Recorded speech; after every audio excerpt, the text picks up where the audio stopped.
Ah, oh, those dust mites. Can't kill them, but a little vodka turns them gay. Okay. It's Hughes Cockworth. How are you? Hughes with the news. Newsman for over 47 years. Oh, well, don't laugh at my jokes. Hold on a minute. Okay. Good stuff. What are we doing? Oh, in the world of finance. Yeah, in the world of finance, it seems that, what's his name? El Donald Trumpo, you know? He wants to put the United States on a gold standard. It'll be like the cowboy days, you know? There'll be no more actual bank robberies. He's going to have stagecoaches transport the gold like in old days, you know, with horses. And then the people want to rob him go, throw down the gold box. And say, you sidewinder, and bring old back cowboy justice. Yes, sir. With a new gold coin with his picture on it. El Donaldo Trumpolio on one side, the other side said Donald Trump. Because there's a lot of Hispanicals in this here country. It's not my fault. I didn't father them. If you don't have papers, get out of here. That's a public service announcement. There's Hughes Cockworth now. Oh, that's pretty good. Listen. Also, shut up. Illegal aliens, stop it. Anyway, they're cutting down a tree. Illegal aliens. I can hear them all the way up here. I'm on the 32nd floor in my place on Park Avenue. These people come to the country to cut down trees, and then they send the money, Western Union, to, places like Uguay and Zapalay and Gabadadabadingado. I can't understand why they do that. This should be made illegal. No Western Unions should be allowed to be sent out of the United States unless the person is a verified white Christian person that eats only legitimate American cheese and has never had a felony conviction. Goodbye. Okay, that wasn't funny, but stick it. All right, thank you. You didn't mind me doing that, did you? I get over emotional because I love America, you know? I do. In fact, that was the last name of my love doll. Her name was America. America Coxworth. She was my love doll. I loved her. I said, oh, America, I love you. And then I'd pop. And I'd wake up in the morning feeling invigorated. Okay, occasionally ashamed. But I would feel invigorated. I had to wash her out. I'd steam clean her to the car wash. And I said, hey, Armando, could you just steam clean this a little bit? He said, yeah, no problem. No problem. And he put steam clean on it. You know, he spray waxed it and everything looked just as good as new. Set it right in that night. Rode her like a fine pony. Anyway, this is legit. The sick ones they like. This is Hughes Cockworth. The flying fish. Hey, ladies and gentlemen. Did you know there's a new acting school out there in Hollywood, California? Yes, sir.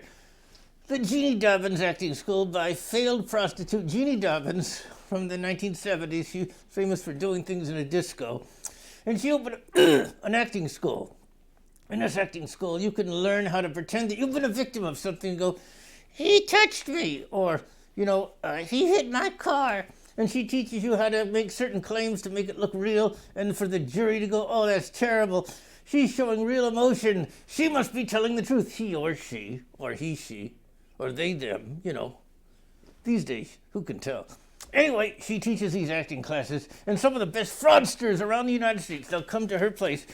Oh, they won't come there anymore, but they'll go to her place and they will learn the techniques of acting and convincing a jury. How about that? I didn't make any antiseptic remarks. No, I'm not antiseptic. I just said something legitimately about them. You can sue me and I'll sue you back. Yeah, remember that song, A Boy Named Sue? Johnny Cash? You don't know who? Well, that's because you're not a real American, okay? Yeah. Back to Ellis Island with you, mofo. Goodbye. Okay. You gotta stand up for stuff in this here country or nothing's gonna happen. This is Hughes Cockworth. Be careful with them blueberries. Some of them have got parasites. Yeah, you know who told me that? A parasitologist.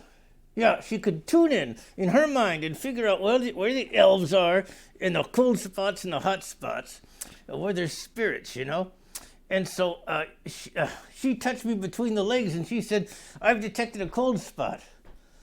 I don't like that kind of sense of humor because it relates to me. All right, eat some mice on buttered toast. You're the girl that I love most. This is Hughes Cockworth. Do you know that song, Tarara Bundier? Yeah? Well, there was a guy in France named Tarara. and or Torreira or something, and he used to eat all kinds of weird things. He was a big fat guy, and one of his most happy things he would eat would be puppies. He would take little live puppies and he'd eat them, and the puppies would, and people would watch. They'd pay money to watch this guy eat stuff. He'd eat puppies, yeah, and he'd eat kitty cats and everything. Not Kit Kats, but a kitty cat. Things like this. Tarara. He'd eat 500 oysters at a sitting. Would you ever watch that? Yeah, you know who made money? He made money. But you know who made the big money? The guy that sold him toilet paper. That's who. I know it's sick, but we have to talk about these things. This is Hughes Coxworth. Hey, how's your euglena? You know what it's a part of a cell. You ever see a one-celled animal? There's the cochlea, the mochlea, the euglena, and the whatsits. And that's how, and then the cells reproduce. They go like this. Look, I'm going to show you. They go like this. They go, where you from? Cleveland. Where you from? Ohio. That's Cleveland's in Ohio. I know. And they go like this. Look, when they mate, they go, I know. And then a new cell is born. It's a one-celled organism. Do you ever have that? A one-celled organism? Say, honey, I'm having an organism. Oh, God, you're the best one-celled life form I've ever reproduced with. You're just saying that. You just say it to all the one-celled organisms. Can you imagine that? Can you imagine being a one-celled organism? Say, all I'm able to do is just mate with other one-celled organisms. And so you go out there, you're floating in the plasma. Oh, that one looks all right. And then you get on top of it and goes, hey, man, I'm a male. And he says, my name's Emil also. He says, no, just get away from me. It's difficult to be a one-celled organism because you can never find a pair of shoes that fit. Well, I thought that was pretty funny. This is Hughes Coxworth. It's been nice ringing your chimes. I hope we can get together sometime, but you stay away 6 feet from me because I don't want to catch convid. You know, it was a con. Did you take the Vaxaruni? Be careful. Be careful. People fight about that. Okay. All right. Brought to you by Pfizer. This is Hughes Coxworth. Be sure to eat all the cocktail peanuts and throw the shells on the floor. Wait a minute. Who is this? Why are you on my breaking news line? You're Todd who? Oh, you're a toad? Yeah, what kind of toad? Oh, the long tongue? Yeah. What's your problem now? Why are you calling me? You're telling me about something Alex Jones said? Is that... Well, why don't you call Alex Jones? Well, Alex Jones won't take his call. Wait, okay, what is the problem exactly? Because I got my time is limited here, ding dong. Okay, you're a toad. And Alex Jones said the frogs are turning gay, and people think because you're a toad, you're a frog, so they think you're a gay frog, but you're actually a straight toad. I got it. But you seem to have a bit of a lisp. I don't believe you. Yeah? Do you have curly hair and a little lock that hangs down over your forehead? It sounds like that's the type you are. Okay, don't call me anymore, all right? Call me after you release your eaglets into the pond. Arrivederci. This is Hughes Coxworth, and now, this